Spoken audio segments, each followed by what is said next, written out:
രാജ്നാഥ് സിംഗ് നരേന്ദ്രമോദിയെ പ്രധാനമന്ത്രി സ്ഥാനാർത്ഥിയാക്കി 2014 ഉയർത്തിക്കാട്ടിയതിന്റെ യാതൊരുവിധ നന്ദിയും കടപ്പാടും മോദിക്ക് രാജ്നാഥിനോട് ഇല്ല എന്ന് പലതവണ പല വേദികളിൽ പല നേതാക്കളും പരസ്യമായും രഹസ്യമായും പറഞ്ഞിട്ടുണ്ട് എന്നുള്ളത് വ്യക്തമാണ്.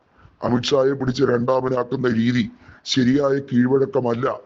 മോദിയോളം തന്നെ തഴക്കവും പഴക്കവുമുള്ള മോദി ദേശീയ രാഷ്ട്രീയത്തിൽ എത്തും മുമ്പ് തന്നെ ദേശീയ രാഷ്ട്രീയത്തിൽ ഏറ്റവും മികച്ച നേതാക്കളായിരുന്ന രാജ്നാഥ് സിംഗിനെയും അതുപോലെ തന്നെ പ്രധാനികളായ മറ്റ് പലരെയും ഒതുക്കിയിരുന്നു.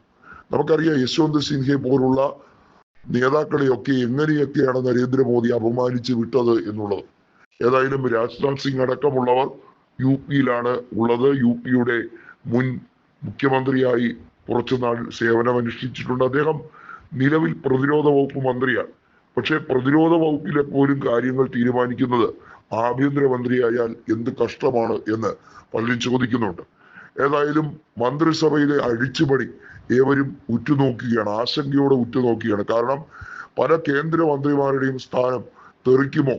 അതിനകത്ത് ധർമ്മേന്ദ്ര പ്രധാനൊന്നും ഒരു ചുക്ക് സംഭവിക്കാൻ പോകുന്നില്ല. കാരണം ഏറ്റവും പാളിച്ച പറ്റിയ വകുപ്പുകളിലെ മന്ത്രിമാരെയൊക്കെ സംരക്ഷിക്കാൻ നരേന്ദ്രമോദി പ്രത്യേകം ശ്രമിക്കും. കാരണം അവർക്കാർക്കും സ്വന്തമായി ഒരു ഇമേജ് ഇല്ല. അവർക്കാർക്കും ഈ രാജ്യത്ത് അധികാരം പിടിച്ചെടുക്കാൻ വേണ്ടിയുള്ള അല്ലെങ്കിൽ അധികാരത്തിന്റെ ഭാഗമാകാനുള്ള താല്പര്യമില്ല. ആരൊക്കെയാണ് നരേന്ദ്രമോദിക്കും അമിത്ഷായ്ക്കും വെല്ലുവിളിയാകുന്നത്? അവരുടെ ഏകാധിപത്യ ഭരണത്തെ തച്ചുടയ്ക്കാൻ ആർക്കൊക്കെ ശ്രമിക്കാൻ കഴിയും? നിതിൻ ഗഡ്കരിയെ പോലുള്ളവരെ താറടിക്കാൻ വേണ്ടി കിട്ടുന്ന ഒരവസരവും നരേന്ദ്രമോദിയും അമിത്ഷായും പാഴാക്കുന്നില്ല എന്നുള്ളതും എടുത്തു പറയേണ്ടതാണ്.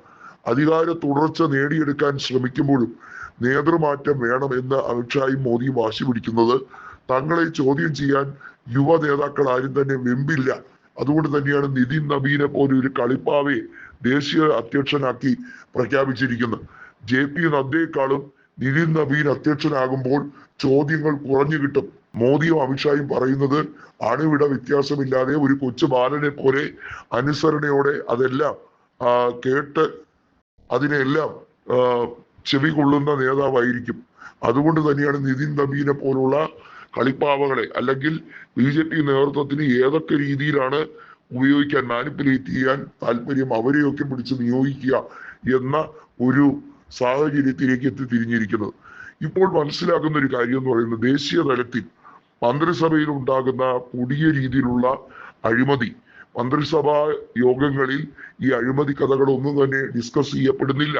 നരേന്ദ്രമോദിയുടെ ഇമേജ് വളരെ ക്ലീൻ ആണെന്ന് പറയുമ്പോഴും തന്റെ മന്ത്രിസഭയിലെ മന്ത്രിമാർ കാട്ടിക്കൂട്ടുന്ന നെറികേടുകളുടെ കാര്യങ്ങളിൽ അദ്ദേഹം ഉത്തരം പറയുന്നില്ല. ഈ രാജ്യത്ത് ഇന്നേ വരെ പത്രസമ്മേളനങ്ങളെ അഭിസംബോധന ചെയ്യാത്ത നരേന്ദ്രമോദി മാധ്യമങ്ങളുടെ ഒരു ചോദ്യത്തിന് പോലും ഈ കഴിഞ്ഞ 12 വർഷത്തിനിടയിൽ ഒരു മറുപടി പോലും പറയാൻ ഭയമുണ്ടായിരുന്ന നരേന്ദ്രമോദി തീർച്ചയായും ഈ രാജ്യത്തെ ഗോദി മീഡിയകളെ എങ്ങനെയൊക്കെയാണ് രഹസ്യപൂർവ്വം വളർത്തിയെടുത്തിയെന്നുള്ളത് നമുക്ക് എല്ലാവർക്കും അറിയാം. അർണബിനെ പോലെ അതല്ലെങ്കിൽ ഗോദി മീഡിയകളിലെ പല നേതാക്കളും അവർക്ക് വേണ്ടി കുഴലൂതുന്നവരാണ്. അവരൊക്കെ പിന്നീട് രാഷ്ട്രീയ പ്രവർത്തനവുമായി സംഘപരിവാറിലേക്ക് കടന്നു കൂടുന്നുമുണ്ട്.